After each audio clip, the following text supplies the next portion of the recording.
God morgen og sommer, praktfullt av være i Guds huset. Og det er ikke under vi David som sier at jeg var glad over at jeg sagt av meg at vi skulle fære i husgods. Og jeg er utrolig spent av være og jeg finner ikke øye nekkbors ur påskastøvnene.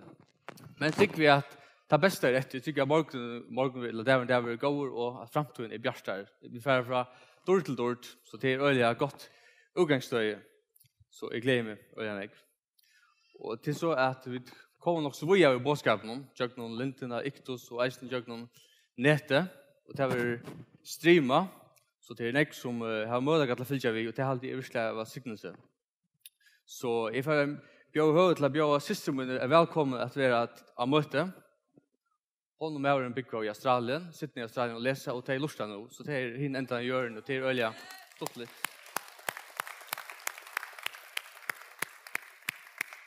Så velkommen til du Sydney og at du får virkelig nære bordsjord. Så evnet som jeg får ta oss om det er frelse. Frelse og i Kristus. Det er evnet som er for stevnene. Så det er alltid høsker rettelig vel. Så for jeg blir av Arne for denne båtskapen. Herre, jeg priser til dere. Takk for en av dagen her. Takk for en sølskyns dag her. Takk for jeg vil vite her at vi er eisen i ljósen og i andalen i ljós her. Vi er ferdig myrke inn i ljós, inn i frals her. Vi priser det her og ære det her. Vi er virkelig av båtskapen. Og det her skal virkelig ikke bare øke okker kunnskap, men brøyde okker løyver. Det blir det virkelig om her. Det skal sikne okker her. Vi er båtskapen skal være salvar og livstransformerende. Vi priser det her og ære det her. Vi er til sikner mine tungus og sånn tale til som to innskjer. Det som ligger tunne hjärsta. Priser det her og ære det. Amen. Frelse og i Kristus til evne i det til dette seminaret. Og tar man nevner året frelse, så tykker det ganske imenske meninger om det, ganske lukkende meninger, og fætene er det som det er mennesker. Frelse er et attraktivt år på enkla måte. Det er noe positivt i hovedheimen til de aller fleste. Så til de fleste mennesker, oansett det stande antallet, så er frelse noe som er mett av å gott og gagligt for mennesker. Men fætan av frelse er så utrolig imisk. Fra til en kristen perspektiv og så en verslig eller en humanistisk perspektiv. Det er som det er noe som vi får søtja og det skriftstøyen som vi får lese. En anfølt definisjon eller alløsning av orden frelse det er det som stender i en Oxford-ordabok. Her stender frelse er the right to do or say what you want without anyone stopping you. Så det vil si at det er rett til å gjøre noe, eller si noe uten at føle at noe stekker der. Så det er noe man kan gjøre som man vil. Og det er ganske en også vanlig fætan av åren frelse. Men så er det et annet som ofte vil knytte at hovedtagen frelse, det er politisk frelse. Det er å være frelser at kunne utvinne sina trygg, sitt borgerliga liv, og så vi utan til at staten eller at du neste kommer inn og får det der. Så politisk frelse vil virke som et øyelig høyt. Og det er det som av stående arbeider for at vekse frelse. De kan stå ferdig inn en hjemme som heter freedomhouse.org. Den organisasjonen, hun fyller vi hvordan frelsesstøven er i heimen, så at den imenske London. Så ser man en graf her til jøkken det seneste årene, at frelse er økt, kan man si, i heimen globalt. Men så spyr jeg meg selv, hvordan er vi til antallet av frelsen? Er det i vøkstre, bare i godt samkom og eisen ute i heimen? Så politisk frelse er eisen viktig å ha vi. Og så er det humanistisk frelse, og det er her mennesker er i midtevlen, og her man er frelse og fri til å gjøre det som man vil. If it feels good, do it. Det er den lustfilosofien som grunndeler for de humanistiske frelsen.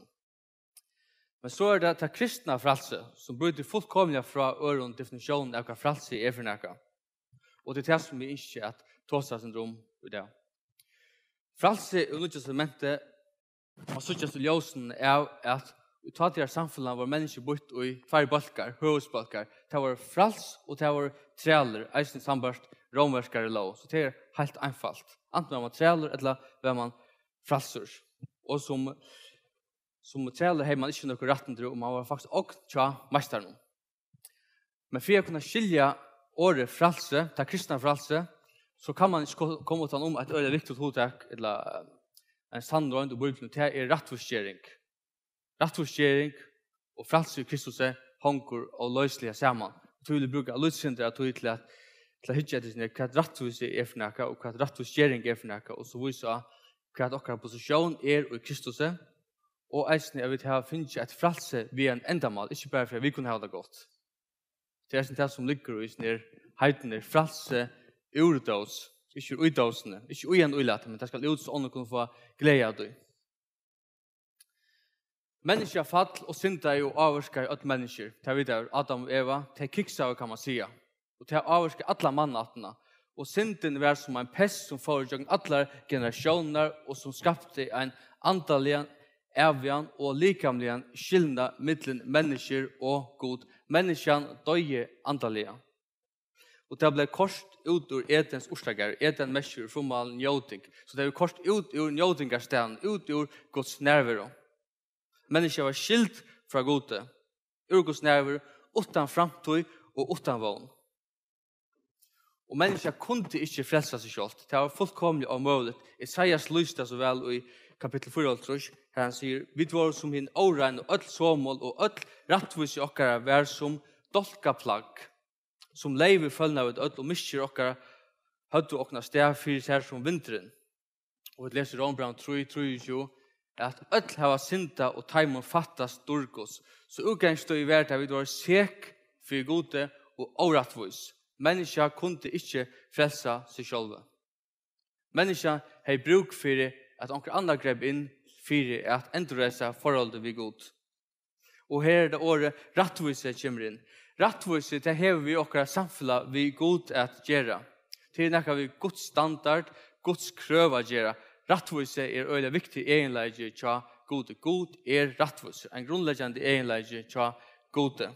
Han kan ikke fære kompromiss hvis seg selv om sin egne egenleger. Rattvise det som ratt sambart vilja Guds. Og menneskans rattvise stender i ansøk til Guds rattvise. Rattvise at hava ratta støv og etla samfunnet av god. Lustan nå, at være rattviser at være osäker, og at være orattviser at være sikker. Vi var öll sek for gode. Vi var orattvis. Det var kanskje første foreldre levde i ålutne, og det smittet så alle mannattene. Men tog bedre, god heiene løst. God vinker ikke bare farvel til mannattene. Nå er det ordentlig, som onker sier, kommer løst til bøyen. Nå må du fære selv bare og sykle til egna skjegg. Nei, så det skal være god ikke. God heiene løst. Så vi kunne ikke rettforskjøre oss selv. God måtte rettforskjøre oss. Men fyrir vi kunne endurreise oss forhold til god, måtte 3 ting få oss på plass. Synden måtte refsast til at god er rettviser, og okkar synd måtte takas bostor, og vi måtte få lod i Guds rettviser. Da vi ferdig til Isaias kapittel 3, vers 5 og 6. Men han var sardur for brott okkara, sårar for miskjer okkara, straffen var løgt av han, så vi skulle ha fri, og vi svaren hans vid grøt. Vi vilt oss ødla av lei som sier, vi vente okken kvør som vi, men Herre lett fatla av han skildina og la av okken ødlom.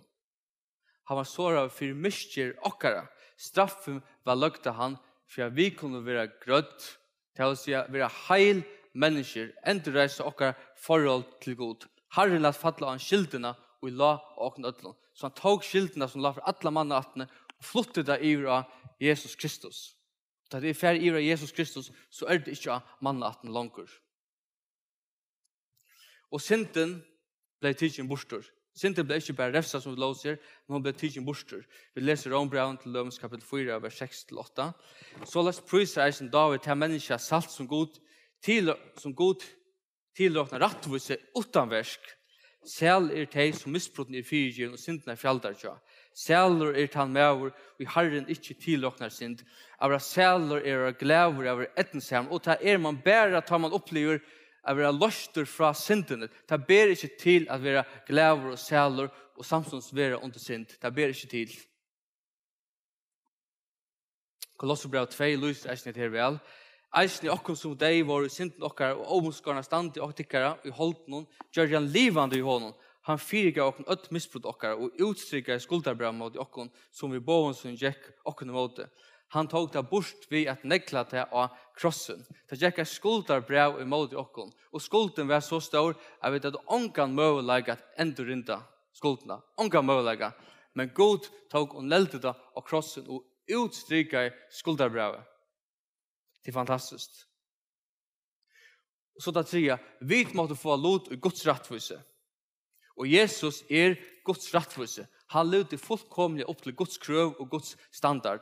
Vi läser i 4 Korint kapitel 1, vers 3 och 1. Men av honom tid och i Kristus Jesus som vår och visdomar från Gud. Rättvise, heilagjering och endurlösning. För att som skriver tann och roses här och i Herren. Så Jesus från Gud vår och rättvisgering. Så idag finns rättvisgeringarna genom Jesus Kristus. Han som kände inte synd, gör det han till synd för oss, för vi i honom skulle rättvisa Guds. Det sa vi i 2 Korint.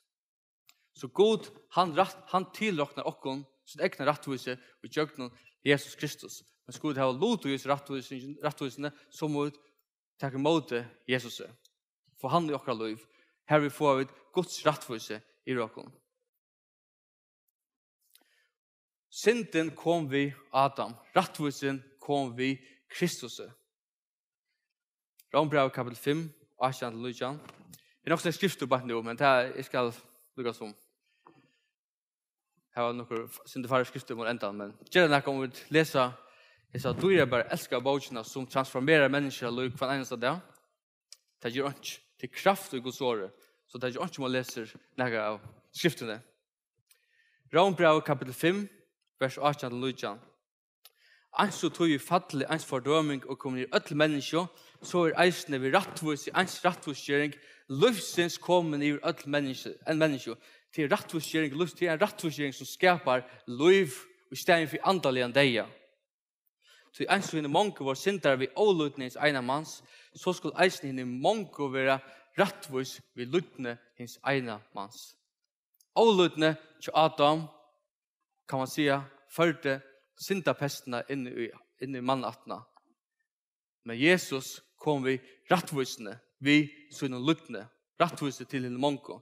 Så Adam stände för avlutne, syndmänniskans, dom och fördömning, och deja skillnad från gode, och att alla människor att de blev smittade av syndene. Men Jesus, han kom vi lutne, han kom vi nöje och i överflow. Men Adam kom vi synd och i överflow. Jesus kom i rättvise och rättvisgering. Jesus kom vi löve, antalligen löve. Och Jesus vi rättvisgjord. Rombrev kapitel 5, vers 8. Rättvisgjord av trygg har vi nå fri vid god, vi har okkara Jesus Kristus. Vi hon har et eisne finnes ergang ut synne til hesa nøye som vi standa ui, og vi råsaken av vogn om dårdgods. Det er fantastisk. Rättvisgjord av trygg, av rättvis å komme og rett forhold vid god.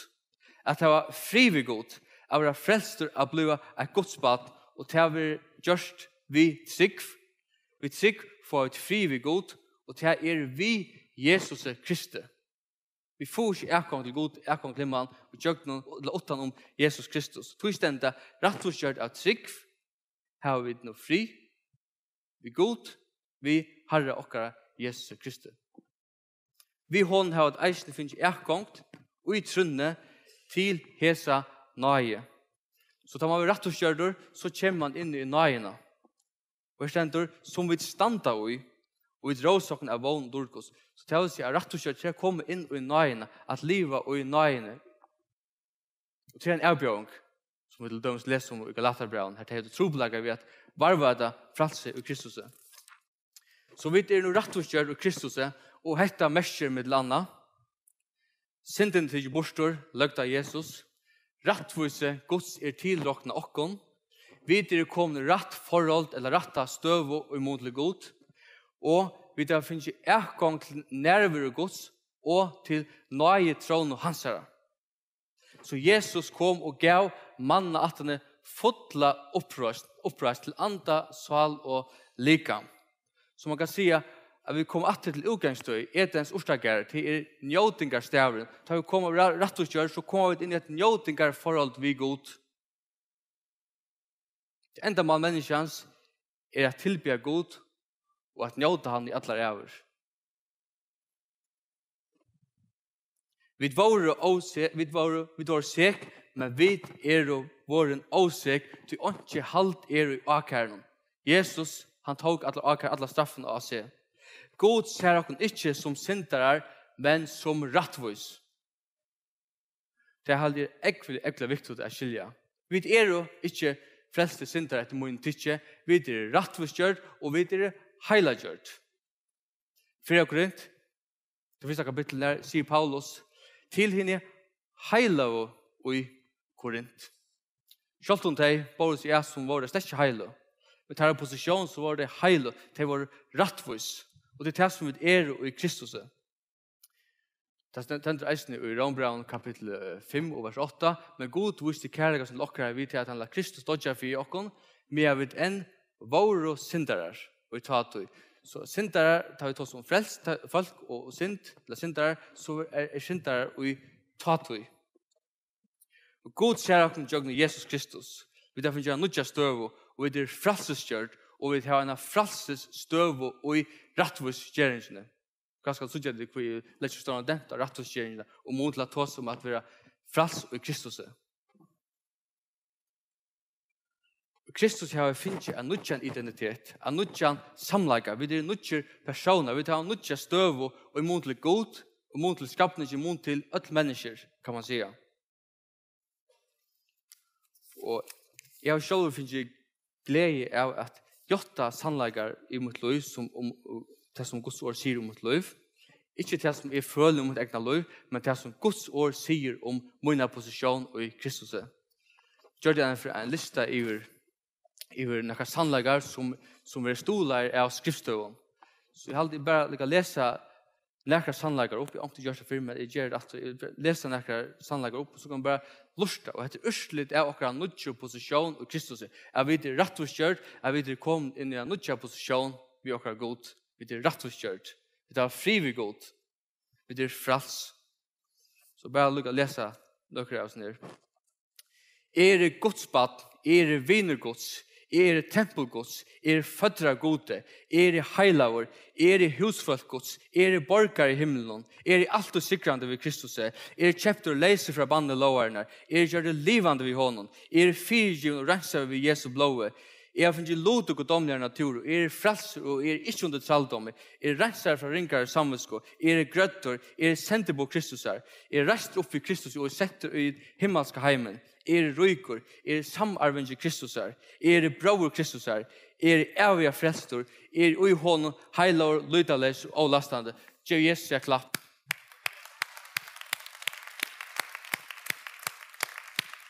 Halleluja.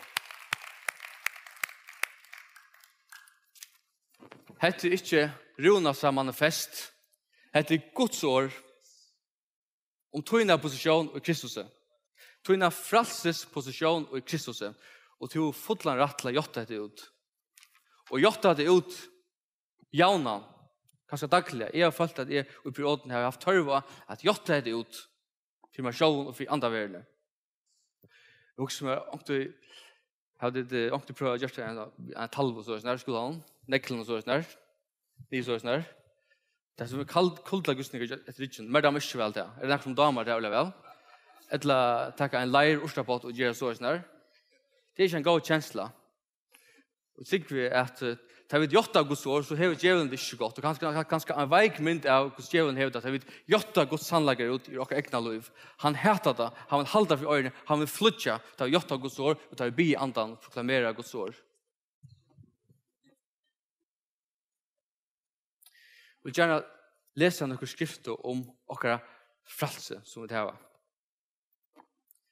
Lukas kapittel 4, vers 18-19. Her leser vi om endamålsåringene tja Jesu tjeneste. Han kommer fram og gjør vi dirve sitt endamål, sin visjon vi tjenesten tja seg. Så lett å gå lurt vel etter sånn som Jesus sier om sin egen tjeneste.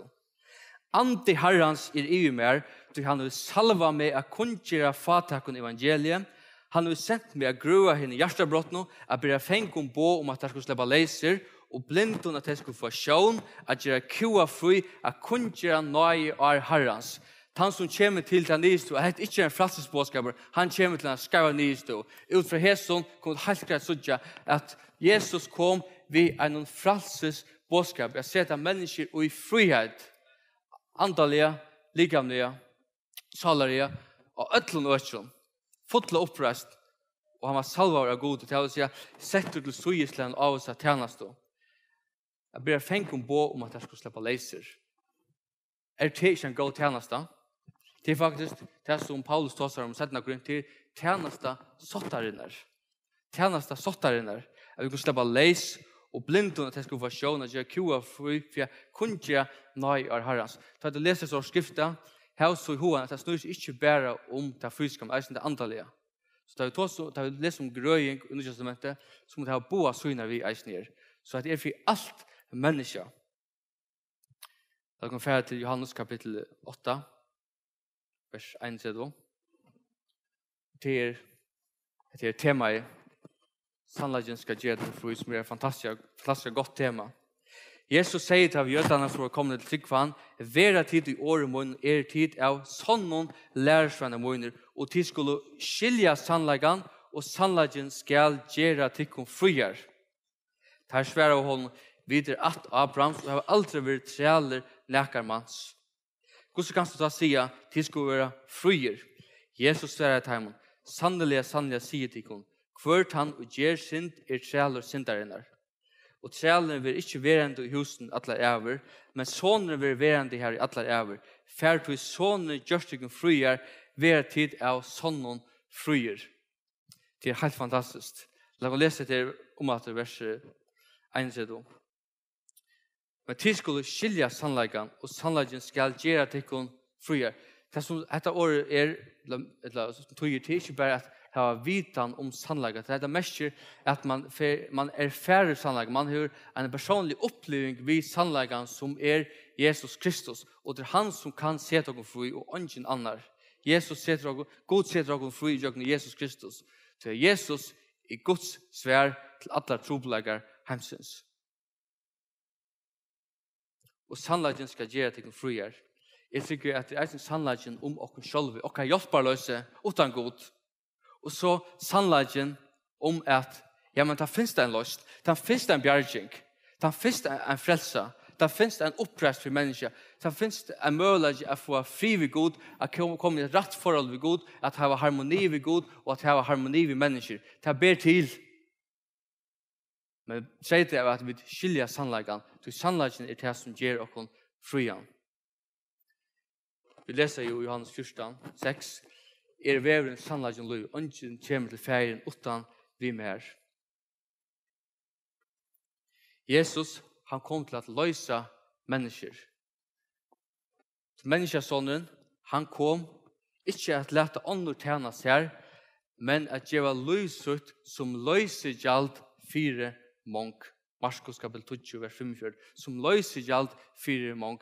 Så gjør det tjeneste hjertet til Jesus. Ikke det han bruk for at skulle tjene noen, men at han kom som en tjener alle mannatene, og kom som et løsegjald. Hva er løsegjald? Jo, det kan man si, han oppaden som skal til, for å få en fenka ur en fangsle ut i frelse.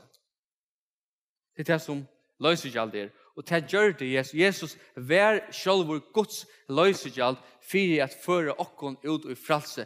Tredje er at vi får et møte ved sannleggen og gjør en trygg og være således rettvisgjørt og komme rett forhold til Gud og gjør Jesus Kristus. Og tar vi det leis fra syndene, så vi våre tjenere til rettvisene. Vi jo dorskjøpt, leser vi det 4 Korint 6:20. Det til god og likam til hva? Gosse dorskjøpt vi? Jo, hygg av krossen. Den ultimative prisen ble golden. Det var Jesus Kristus. God gav sin egna son. Du så høyt elskar god heimen at det gav son sin einborna. For hvert han tror han ikke skal fortapes, men heva evet liv.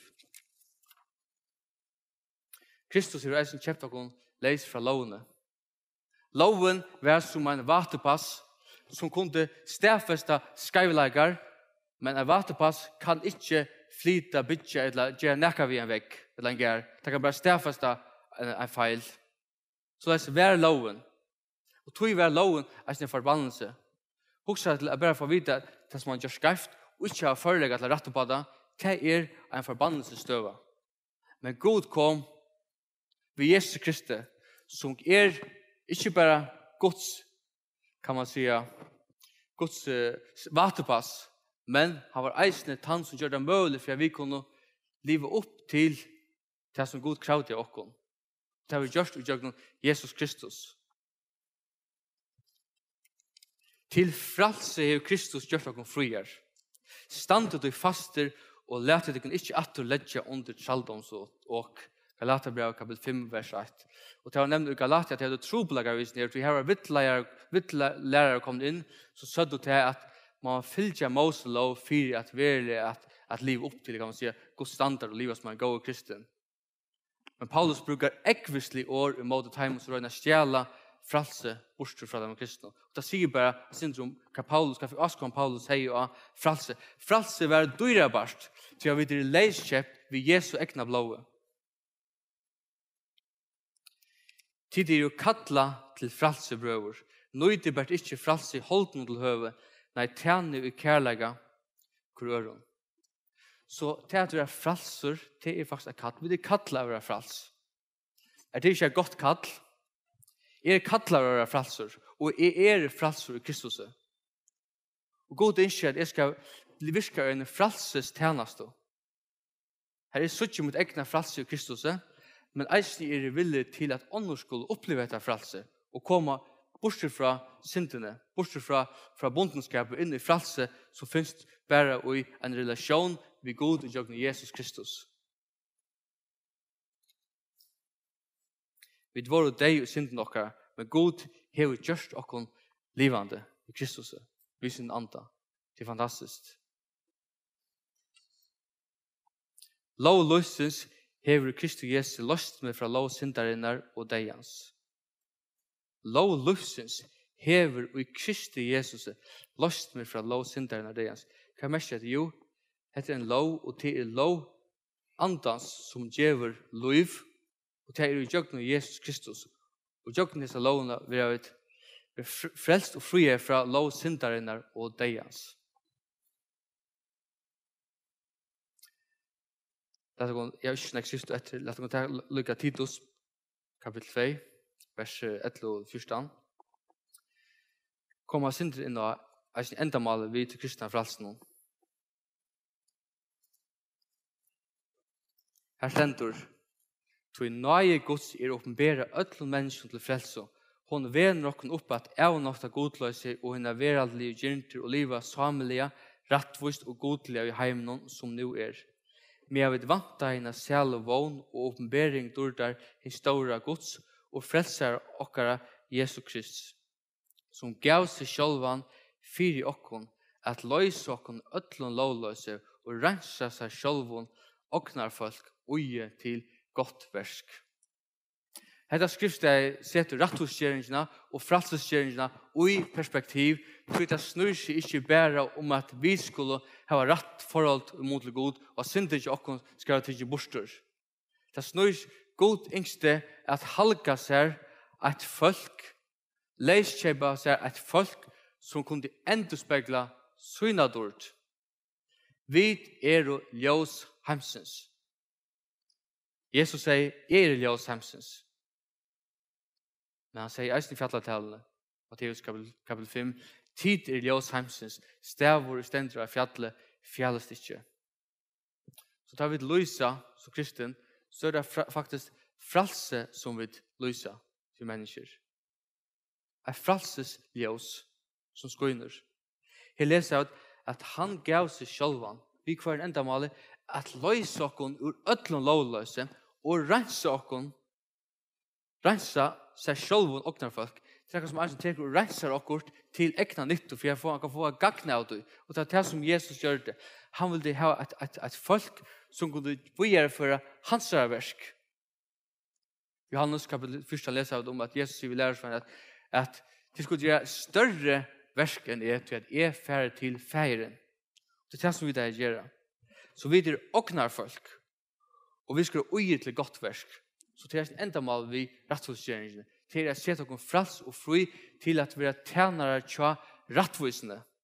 Tjeneste for Guds rydde, at skoina og lette Guds ljøs skoina og gjøkken okra liv. Til at vi fralsor, til bonden, og til bonden til fralsor. Det ljøs som ansøkt.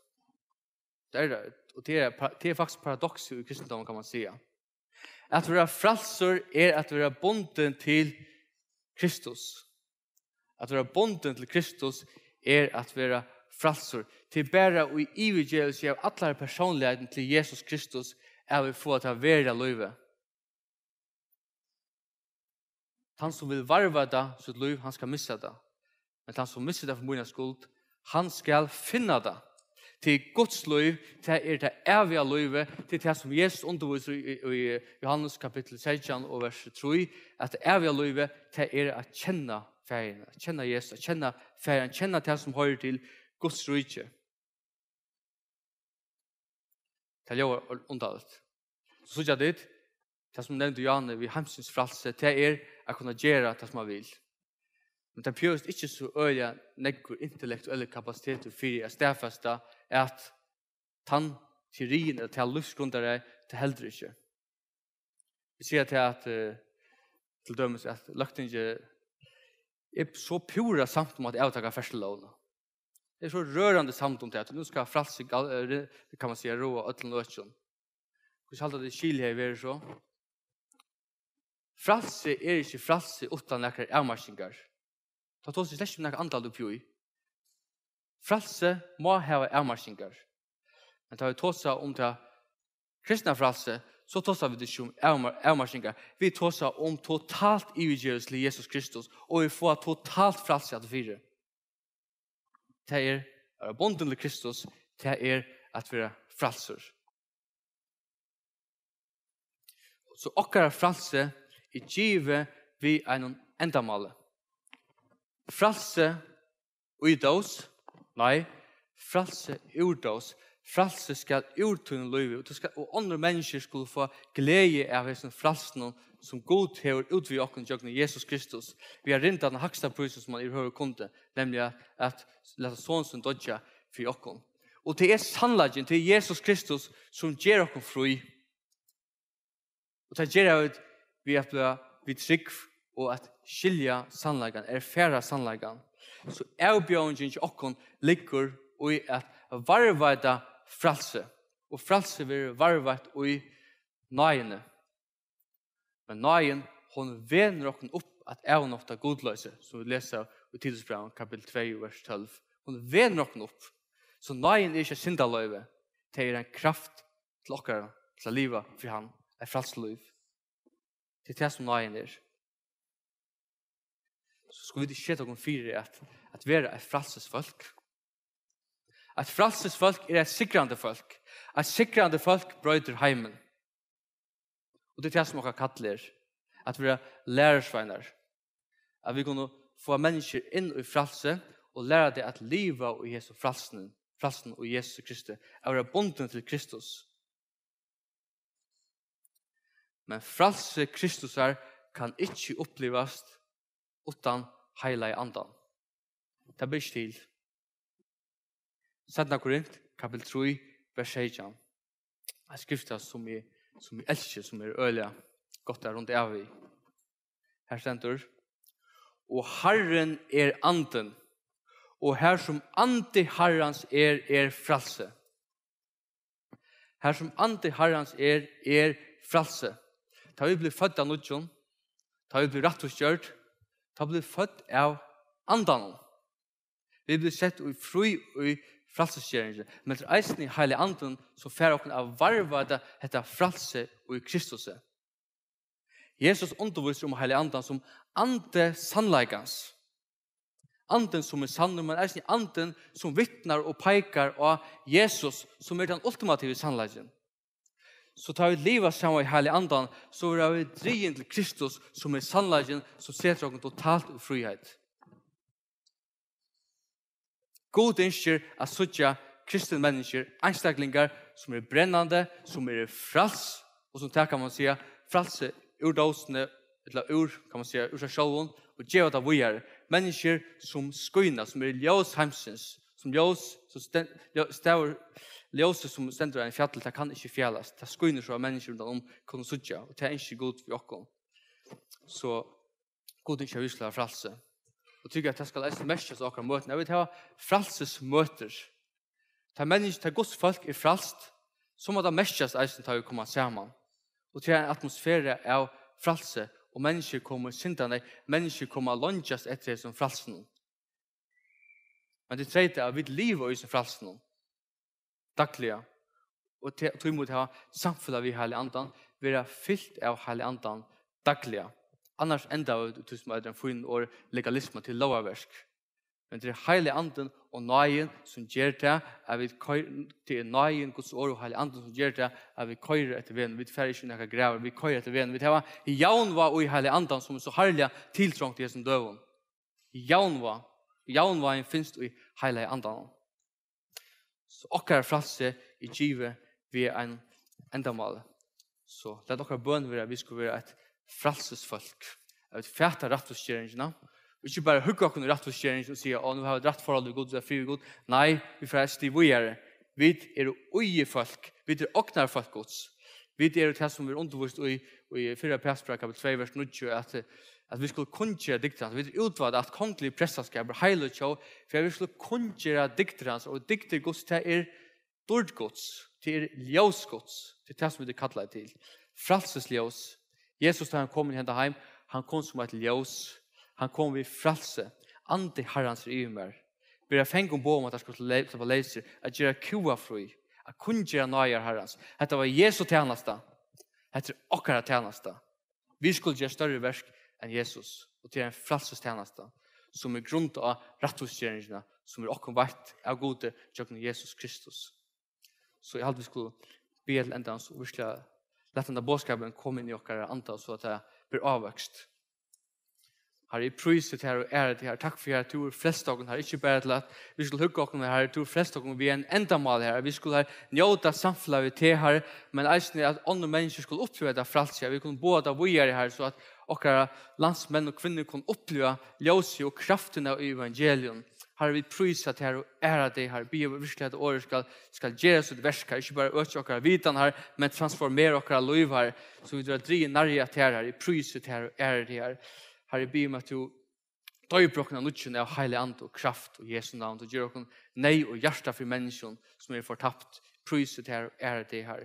Jeg ber at kjeltan alle der samkommer som ombøyer skulle være fralses samkommer som kjent der for at hava en atmosfære av fralse og limer som fer ut i heimen og kunngjera hetta fralse, henda gleda bådskapen om at det ber til å slippe bort fra syndene, det ber til å bli grøtter, det ber til å komme i en livende forhold til Gud, det ber til å leve i nøyene, det ber til å ha harmoni ved Gud, det ber til å njøte av livet, og det ber til å ha harmoni ved sine medmennesker. Her er priset her at det skal være et jøgnebrott, Guds følelse, i samband med hendes sannleggen, og i Jesu navn.